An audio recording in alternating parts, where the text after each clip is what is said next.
Hello बच्चों, स्वागत है आपका क्लास 9th विषय विज्ञान कार्यपत्रक 6 और आज की तारीख है 16 जुलाई 2021। तो हम आपका पढ़ा रहे हैं। आज का टॉपिक है हमारे पास जल प्रदूषण। इस दुनिया के अंदर ये याद रखना, केवल 1% जल ही हमारे लिए पीने लायक है। टोटल 100% में से 97% वाटर तो सॉल्ट वाटर है, जो समुद्रों में रहता है। नमकीन पानी से हम पी नहीं सकते।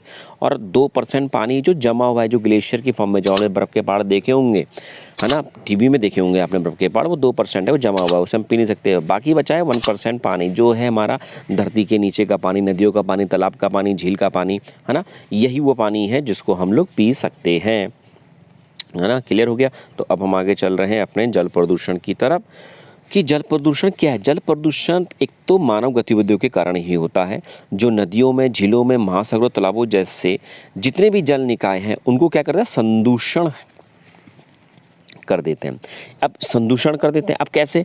अब इसका मुख्य कारण क्या क्या है कि जैसे हम जल निकाय, निकाय मतलब, जैसे निकाय का मतलब वही झील, महासागर, तालाब में हम तेल, औद्योगिक और सीवेज अपशिष्ट डाल देते हैं, पशु अपशिष्ट डाल देते हैं, कीटनाशक और उर्वरक डाल देते हैं। अब तुम बोलोगे यार ये, है ना, कि कीटनाशक उर्वरक क्या है? हमारे खेतों में हम लोग फलों को बचाने के लिए, पेड़ों फसलों को बचाने के लिए कीटनाशक डालते हैं, तो बाद में वो पानी कहाँ जाता है? हमारे उसमें जाता है, नदी तालाबों में जाता है वो पानी।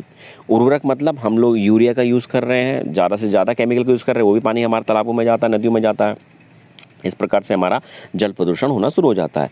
अच्छा जी, और इसी जल प्रदूषण के कारण बहुत सारे विनाशकारी परिणाम भी हमारे सामने आते हैं। जैसे खाद्य श्रृंखला को ये प्रभावित कर सकते हैं।